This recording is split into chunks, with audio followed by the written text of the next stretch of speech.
No coração do sertão baiano, um povoado humilde, quase esquecido pelo resto do Brasil, se tornou o centro e uma das guerras mais sangrentas da nossa história. E tudo começou com um homem e uma promessa. Mas quem era Antônio Conselheiro e por que ele atraiu tanta gente? Antônio era um líder religioso, mas também era a esperança para muita gente pobre e abandonada. No sertão, onde a seca castigava tudo e o governo quase não chegava, ele oferecia algo simples: água, comida, fé e dignidade. Aos poucos, famílias inteiras seguiam o conselheiro. E assim surgiu Canudos, um arraial enorme para os padrões da época. O governo, no entanto, não viu isso com bons olhos. O crescimento que assustou a República. A República ainda era nova no Brasil. E de repente, um líder carismático reúne milhares de seguidores, constrói uma comunidade independente e começa a ser visto como uma ameaça.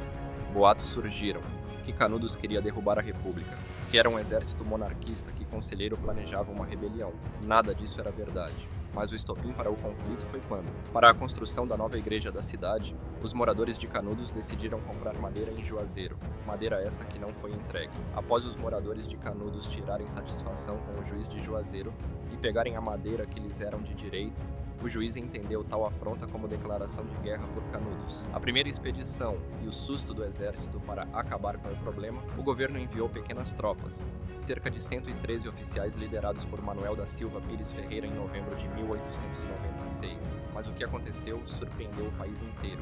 As tropas foram derrotadas pelos moradores de Canudos, deixando cerca de 10 mortos e 16 feridos, assim ficando 1-0 para Canudos.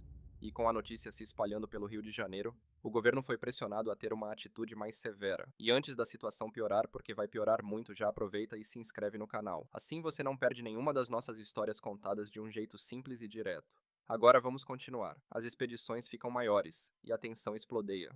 A imprensa da época inflamou a opinião pública. Diziam que o arraial era um ninho de fanáticos.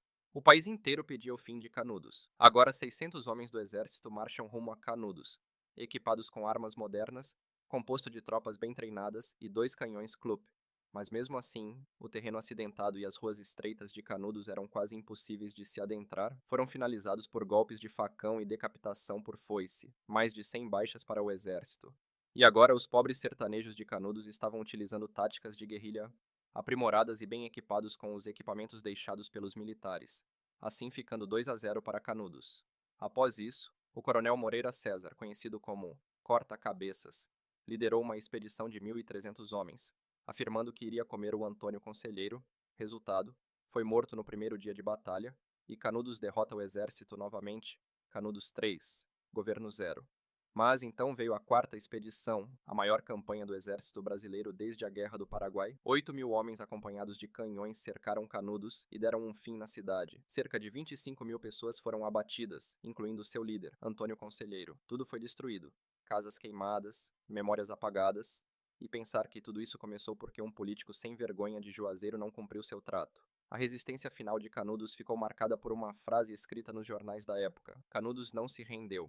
Foram derrotados, mas não se renderam. Hoje, Canudos é lembrada como um símbolo de resistência do povo pobre do sertão, um capítulo duro, mas fundamental para entender o Brasil. E a história só é esquecida quando a gente deixa de contá-la.